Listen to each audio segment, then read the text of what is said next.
इस वीडियो में हम त्रिभुजों की सर्वांग समता से संबंधित प्रमेय को पढ़ेंगे।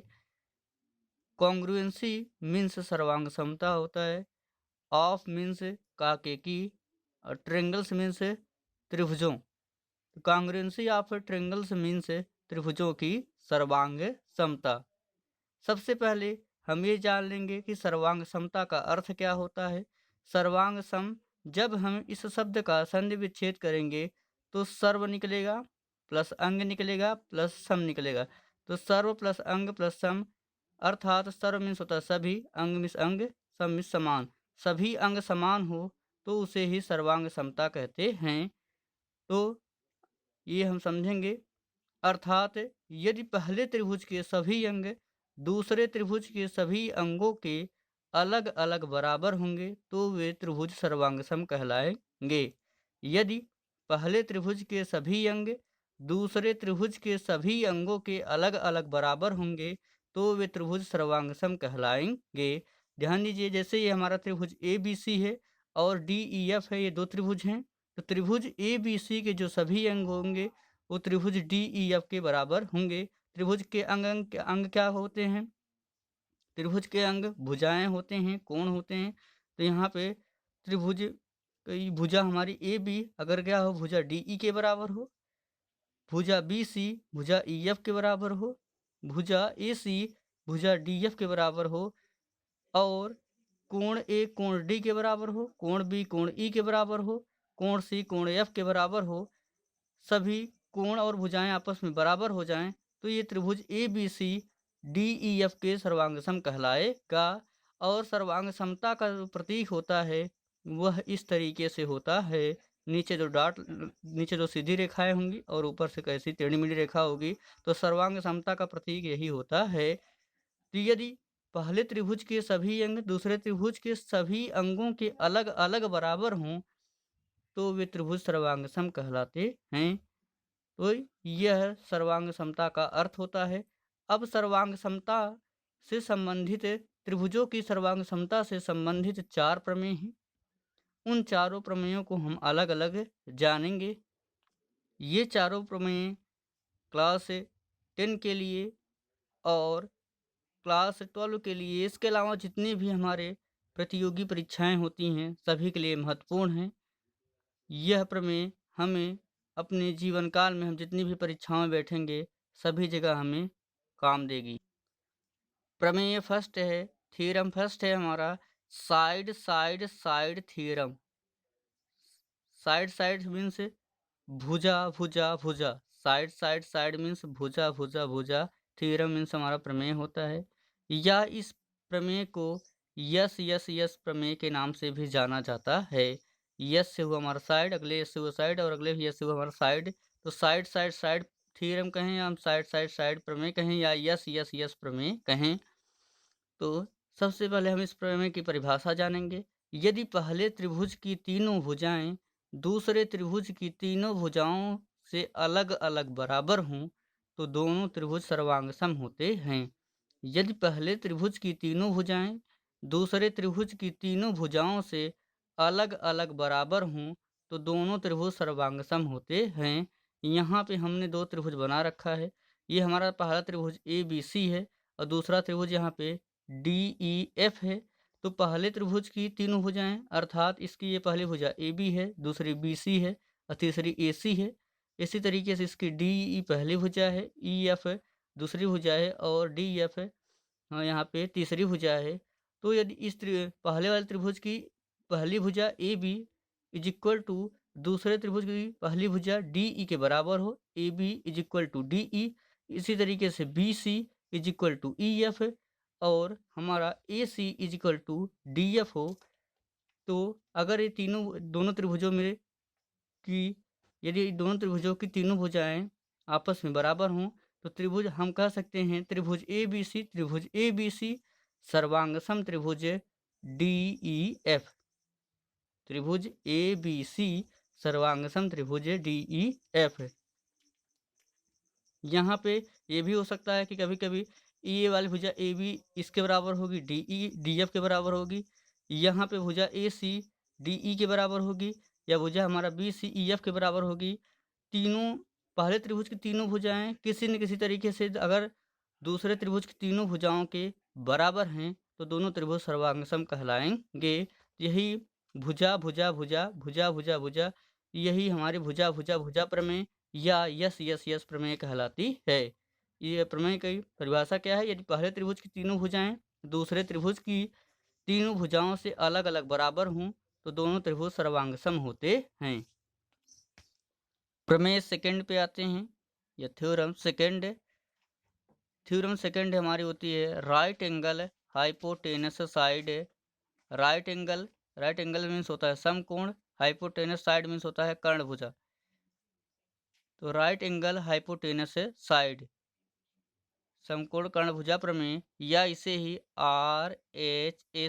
RHS प्रमेय के नाम से भी जाना जाता है। इस प्रमेय की जो परिभाषा है वो ये है, यदि दो समकोण त्रिभुजों में पहले त्रिभुज का कर्ण और एक भुजा दूसरे त्रिभुज के कर्ण और एक भुजा के बराबर हो, तो दोनों त्रिभुज सर्वांगसम होते हैं। यदि दो समकोण त्रिभुजों में पहले त्रिभुज का कर्ण और एक भुजा दूसरे त्रिभुज के कर्ण और एक भुजा के बराबर हो, तो दोनों त्रिभुज सर्वांगसम होते हैं। सबसे पहले ये समकोण त्रिभुज है, क्योंकि ऐसा त्रिभुज जिसका एक कोण 90 अंश का होता है वह समकोण त्रिभुज कहलाता है। तो इसका ये कोण 90 डिग्री का है। तो 90 हमने आपको बता रखा है, जो हमने पहला वो चैप्टर शुरू किया था, चैप्टर नंबर 8, जिसका नाम था त्रिकोणमिति का परिचय, इंट्रोडक्शन ऑफ ट्रिग्नोमेट्री। उसमें मैंने बताया था। और आप ऐसे भी समझ लीजिए कि किसी भी समकोण त्रिभुज में जो समकोण के सामने की भुजा होती है उसे कर्ण कहते हैं। और यहाँ पे अगर इसको न्यून कोण बताया जाएगा, इसके सामने भुजा ये लंब होगी। और अगर इसको न्यून कोण बताया जाएगा, कोण सी को न्यून कोण कहा जाएगा, तो इसके सामने भुजा ये लंब होगी। अगर इसको न्यून कोण बताया गया तो ये लंब होगी, बची हुई भुजा हमारी आधार होगी। और अगर कोण ए को न्यून कोण बताया गया तो हमने बताया कि इसे तब लंब कहेंगे और ये आधार होगी। अगर कोण सी को न्यून कोण बताया गया तो कोण सी के सामने की भुजा ए बी लंब कहलाएगी और बी सी आधार कहलाएगी। तो यहाँ पे कर्ण कन्फर्म हुआ कि जो समकोण होता है उसके जस्ट सामने भुजा को कर्ण कहते हैं। ऐसे यहाँ भी इसके सामने ये 90 डिग्री है, जिसके सामने की भुजा एक कर्ण कहलाएगी, अर्थात भुजा DF कर्ण है। तो यदि दो समकोण त्रिभुजों में पहले त्रिभुज का कर्ण और एक भुजा दूसरे त्रिभुज के कर्ण और एक भुजा के बराबर हो, तो दोनों त्रिभुज सर्वांगसम होते हैं। हमने मान लिया कि हमारा ये पहला त्रिभुज है और ये दूसरा त्रिभुज है। इसमें कर्ण है AC और इसमें क्या है, कर्ण DF है। तो कर्ण AC अगर कर्ण DF के बराबर हो जाए, भुजा यहाँ कर्ण की भुजा कौन सी है, AC, और यहाँ दूसरे त्रिभुज की जो कर्ण है उसकी भुजा क्या है, DF है। तो भुजा AC अगर बराबर हो जाए DF के, भुजा AC बराबर DF हो जाए, और इन समकोण त्रिभुजों में चाहे AB बराबर DE हो जाए, चाहे BC बराबर EF है, दोनों भुजाओं में से इस त्रिभुज की दोनों भुजाओं में से चाहे कोई एक भुजा इस त्रिभुज के एक भुजा के बराबर हो जाए, तो दोनों त्रिभुज सर्वांगसम होंगे। तो कोण B बराबर कोण E क्यों? क्योंकि दोनों ही कोण 90 डिग्री के थे। और भुजा यहाँ से AC, जो कर्ण हमारा AC है, इज इक्वल टू कर्ण DF के बराबर हो गया, और BC बराबर EF। यदि ऐसा हो, एक भुजा भी बराबर हो, तो त्रिभुज हम कह सकते हैं त्रिभुज ABC सर्वांगसम त्रिभुज DEF। कर्ण बराबर हो दोनों त्रिभुजों में और कोई एक भुजा बराबर हो, तो दोनों त्रिभुज क्या होंगे, सर्वांगसम होंगे। यहाँ राइट एंगल मीन्स होता है समकोण, हाइपोटेनस मीन्स कर्ण होता है, साइड मीन्स होता है भुजा। प्रमेय थर्ड पे आते हैं। प्रमेय थर्ड है हमारा थ्योरम थर्ड। ये हमारी प्रमेय है साइड एंगल साइड थ्योरम। जो हमारी थर्ड प्रमेय है वो है side angle side theorem. Side means होता है भुजा, एंगल मीन्स होता है कोण, और साइड मीन्स होता है भुजा। तो भुजा कोण भुजा, side angle side theorem means प्रमेय। साइड एंगल साइड थ्योरम, भुजा कोण भुजा प्रमेय, या इसे SAS प्रमेय के नाम से भी जाना जाता है। भुजा कोण भुजा प्रमेय कहें हम, चाहे हम SAS प्रमेय कहें। ये हमारी थर्ड प्रमेय है। सबसे पहले इस प्रमेय की हम परिभाषा जानेंगे।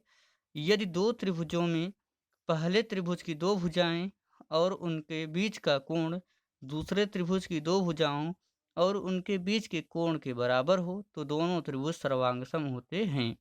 यदि दो त्रिभुजों में पहले त्रिभुज की दो भुजाएं और उनके बीच का कोण दूसरे त्रिभुज की दो भुजाओं और उनके बीच के कोण के बराबर हो तो दोनों त्रिभुज सर्वांगसम होते हैं। यहाँ पे हमने दो त्रिभुज बना रखा है, त्रिभुज ए बी सी और त्रिभुज पी क्यू आर। पॉइंट आप बिंदु का कुछ भी नाम दे सकते हैं। हमने यहाँ ए बी सी दिया, आप एक्स वाई जेड रख सकते हैं, के एल एम रख सकते हैं। तो पॉइंट का नाम आप कुछ भी दे सकते हैं। ऐसा नहीं कि हमने ए बी सी लिखा है तो आप ए बी सी ही लिखें, हमने पी क्यू आर लिखा है तो आप पी क्यू आर ही लिखें, या हमने यहाँ पे ए लिखा है तो आप इसको ए ही माने, आप ए यहाँ भी लिख सकते हैं। तो यहाँ पे यदि दो त्रिभुज ए बी सी हमने लिया है और पी क्यू आर, तो दो त्रिभुजों की दो भुजाएं, यदि भुजा हमारे इस त्रिभुज की भुजा ए बी इस त्रिभुज की भुजा पी क्यू के बराबर हो और इस त्रिभुज ये पहले वाले त्रिभुज की भुजा बी सी दूसरे वाले त्रिभुज की भुजा क्यू आर के बराबर हो, और ये हमारी भुजा ए बी हुई इस त्रिभुज की और बी सी इसकी पी क्यू और इसकी क्यू आर, तो इन दोनों भुजाओं यानी ये पहली भुजा ये दूसरी भुजा, इन दोनों भुजाओं के बीच कोण बना हमारा बी। इसी तरीके से पी क्यू और क्यू आर के बीच का कोण बना हमारा क्यू। तो यदि दो त्रिभुजों में पहले त्रिभुज की दो भुजाएं दूसरे त्रिभुज की दो भुजाओं और इन दोनों भुजाओं के बीच कोण, ये पहली भुजा दूसरी भुजा इसके बीच ये पहला कोण बना, ये पहली भुजा दूसरी भुजा इसके बीच ये क्या बना हमारा दूसरा कोण बना। तो दोनों भुजाओं के बीच बने हुए कोण बराबर हों तो दोनों त्रिभुज सर्वांगसम होते हैं।